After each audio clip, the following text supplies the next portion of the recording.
If you like my solution, please subscribe and hit the like The button. output y of given logic implementation is similar to output of, तो अपन को बताना है कौन से gate का output इससे match करेगा। तो इसको भी क्वेश्चन को हम दो तरीके से कर सकते हैं, एक तो बुलियन अलजेब्रा से और एक ट्रुथ टेबल बना के। तो पहले हम बुलियन अलजेब्रा से करते हैं। तो आप देखिए, अगर इसको C बोल दूँ और इसको D बोल दूँ हम यहाँ पे, तो C क्या है, AB का नॉर है।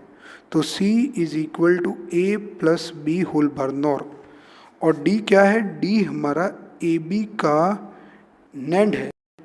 और फिर हमको Y क्या है, Y C और D का एंड है। तो Y C और D का एंड है। चलो C की वैल्यू पुट करते हैं, A plus B whole bar, और C की वैल्यू, D की वैल्यू है AB होल बार। इसको अपन डी मॉर्वे थ्योरम लगा देते हैं, A bar into B bar, और यहाँ लिख देते हैं A बार प्लस बी बार।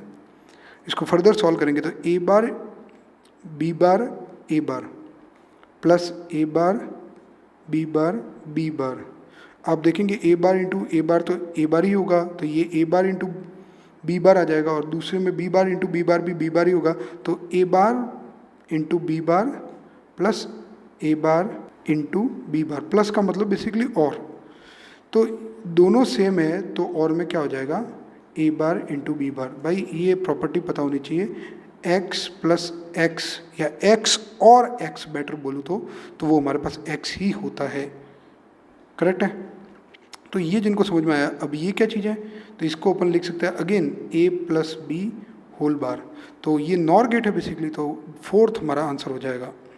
तो अगर मैंने यहाँ कहीं पर प्लस वर्ड यूज किया तो प्लस का मतलब मेरे हिसाब से और लॉजिक से है।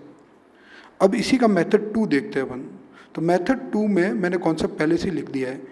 तो हम यहाँ ट्रुथ टेबल बनाने वाले हैं, तो पहले उसकी तैयारी कर देते, तो एक टेबल तैयार कर देते हम। हमको देखना है y किसके बराबर आएगा। सो 1 2 और 3, और हमारे पास 4 लॉजिक होते हैं बेसिकली। तो 2 जब इनपुट है तो हमारे पास 4 लॉजिक बनेंगे डिफरेंट। तो लिख देते हैं 0 0 0 1 1 0 और 1 1। हालांकि ये करने की जरूरत ही नहीं है, ऊपर वाला काफ़ी शॉर्टकट है। देखिए C क्या है, C है नॉर, और नॉर 1 कब होता है, जो दोनों इनपुट 0 होते हैं। तो बाकी सब केस के लिए नॉर 0 होगा। D जो है नैंड है, नैंड 0 कब होता है, जब दोनों इनपुट 1 हो। दोनों इनपुट 1 है, A और B दोनों 1 है, तो नैंड क्या होगा, 0 होगा। बाकी सब केस के लिए वो क्या होगा, 1। अब C और D का एंड करेंगे तो Y आएगा, यानी एंड तो मल्टीप्लाई जैसे ही होता है, 1 और 1 का एंड हो जाएगा 1, 0 1 का 0 0 0। तो ये Y किसके बराबर आया है, तो Y तो बिल्कुल C जैसा है, और C क्या है, C तो नॉर है।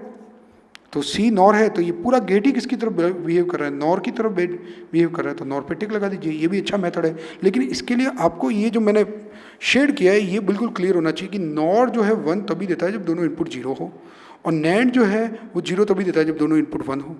इस लॉजिक के साथ चलिए, आपको आसान लगेगा।